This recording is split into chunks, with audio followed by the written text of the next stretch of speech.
Everybody, welcome back to my channel. As promised, we will be discussing DBT therapy on this channel, and the first module is called mindfulness.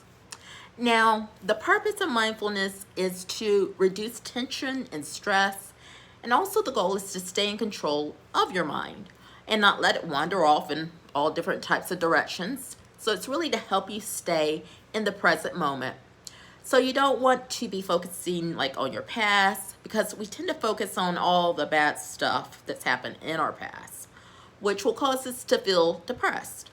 And we don't want to focus too much on the future either, because then we tend to start thinking, well, what if this happens or what if that happens? So focusing on what we think could happen in the future oftentimes causes a lot of anxiety. So we want to focus on the present moment.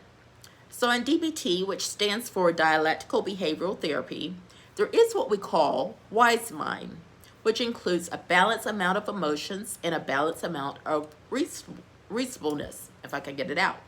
So to give you a visual, if you picture two interlocking circles, one circle is called your emotion mind, which is ruled by your emotions and feelings, and your mood and values, and the other circle is called your reasonable mind, which is ruled by pure logic, very task-oriented, and ignores feelings or values.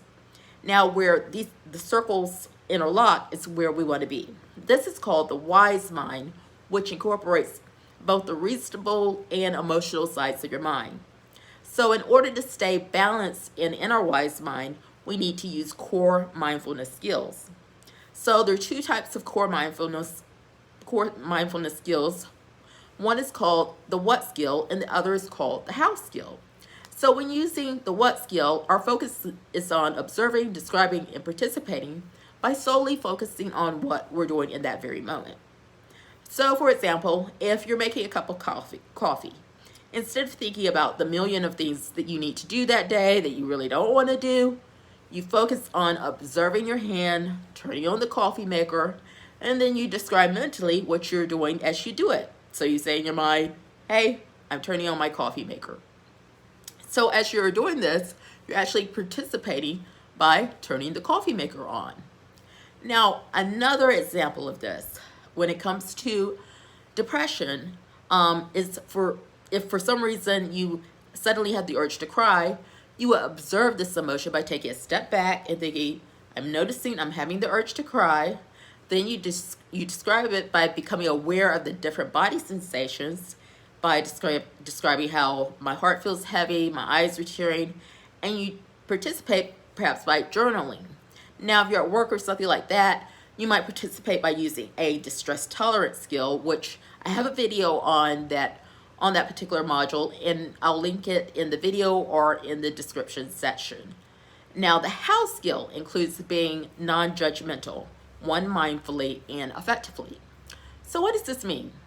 Well, when we have depression or anxiety, we tend to think extremely negatively of ourselves and others as well.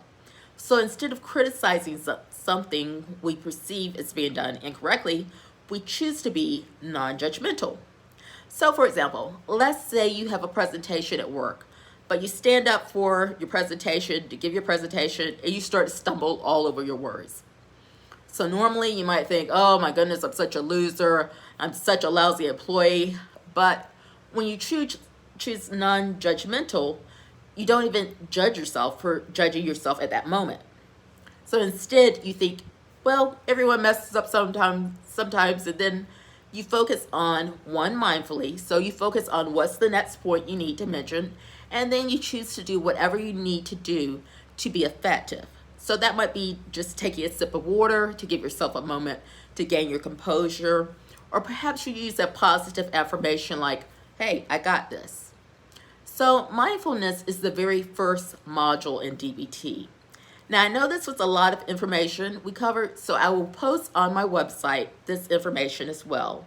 Now, my website address is www.creativeselftherapy.com, and I'll leave a link to it in the description box below. Now, if any of you have any questions, please feel free to post them in the comment section. And if you enjoyed this video, please click that like button. It's a free way to help your girl out.